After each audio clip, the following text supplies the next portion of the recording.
All right, let's dive right into this explainer. So, if you've ever felt, just totally overwhelmed staring down a massive list of new vocabulary words, you're definitely in the right place. Today, we're zeroing in on mastering vocabulary, specifically by breaking down Lesson 42. But here's the real secret. We're absolutely not going to do this through mind-numbing rote memorization. Nope, we're going to do it through emotion, connection, and storytelling. It's going to be fun. I gotta ask you something right up front. How many times have you sat down with one of those dry alphabetical lists, stared at it for hours, and then literally forgot everything by the next morning? It's incredibly frustrating, right? You put in all that effort, and the words they just don't stick. Well, today we're tackling Lesson 42 from the classic 504 Absolutely Essential Words, and we're gonna completely flip how you approach learning these 12 essential words. There's this brilliant philosophy introduced really early on in the book, perfectly captured by a quote from Henry Ward Beecher. He said, "All words are pegs to hang ideas on." Just think about that for a second. Without an idea, without any context, a word is basically just a useless, empty peg. Words desperately need real-world application if they're going to stick in your memory. They have to be anchored to something meaningful. Section 1. Words in context. Breaking the list. So instead of just reading these alphabetically, we're going to group the 12 words of Lesson 42 into two really powerful emotional themes. Section 2. Action and reaction. The dynamic words.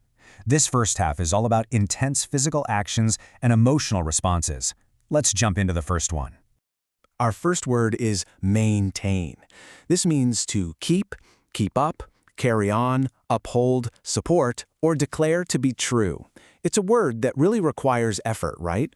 You don't just magically maintain something. It takes active energy to keep it up or to declare it to be true. Let me paint a vivid picture for you, using a specific example straight from the text. Angelo maintained his hold on the jagged rock, though his fingers were becoming numb. Just visualize that for a second. You can almost feel the tension, right? The sharp, tooth-like edges of the rock, the pure physical exhaustion. By using maintain here, it implies overcoming incredible hardship. He didn't just hold the rock, he absolutely fought to maintain that grip. Now, from physical strain, we move to an emotional one. Snub. To snub means to treat coldly, scornfully, or with contempt. Have you ever felt that sharp pain of being given the cold shoulder by a classmate or maybe a colleague? That incredibly isolating feeling where you're just being deliberately ignored? Yeah, that is the very essence of a snub. And that brings us right to our next word. Because, well, when you're snubbed, you're often forced to endure it.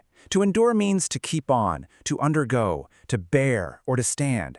Whether it's the physical pain Angelo felt on that rock or the emotional pain of a snub, enduring means you're bearing a heavy weight and absolutely refusing to collapse under it. So the crucial point here is this. If you endure way too much disrespect, if you're forced to bear contempt for too long, it inevitably leads to our next word, which is wrath. And wrath isn't just annoyance, okay? It is very great anger. It's pure rage. Think of the intense heat of an angry bear, or just a massive explosive outburst after holding something in for far too long. Now, when someone is completely consumed by wrath, it often strips away their defenses. And that brings us to expose. To expose means to lay open, uncover, leave unprotected, or show openly. When wrath takes over, it can expose hidden feelings or leave a person entirely unprotected to the consequences of their own anger. Actually, a secret can be exposed exactly like a soldier in an open field can be exposed to enemy gunfire. To wrap up this action cluster, let's look at how exposure and wrath build up to our next word, drastic. Drastic means acting with force or violence, basically taking extreme measures. Look, when people feel unprotected, when their wrath is flaring up, they rarely make mild choices, do they? No, they take drastic action to change their situation. All right, moving on to Section 3, Reflection and Resolution, the thoughtful words. We're shifting gears from action to words centered all around thinking deeply, making changes, and deciding on a path forward. We transition from the heat of action to the weight of history with the word legend. A legend is a story coming from the past, which many people have believed. But hey, it doesn't just mean King Arthur or Paul Bunyan. A legend can totally be a person's long-standing reputation too. You know, a narrative that people think about and believe to be true, regardless of whether it's actually accurate or not. And when you're faced with a legend or just a major life choice, you really shouldn't act hastily. You need to ponder. To ponder means to consider carefully. I absolutely love this word because it literally forces you to slow down. You aren't just thinking, you're weighing your options, considering the outcome super carefully before rushing into some drastic measure.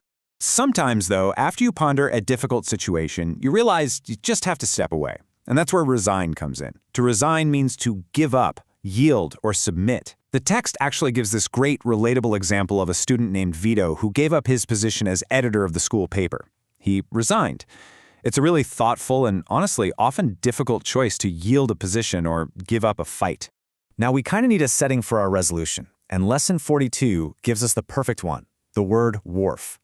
A wharf is a platform built on the shore or out from the shore beside which ships can load or unload. It's such a highly atmospheric word, right? The book paints this picture of watching exhausted laborers unloading cargo on the wharf. It's a place where journeys end, heavy burdens are set down, and you can just look out over the water to reflect. And this just brilliantly illustrates the resolution phase. Imagine standing on that wharf, looking out at the water, having deeply pondered your drastic mistakes. You might finally determine to amend your ways.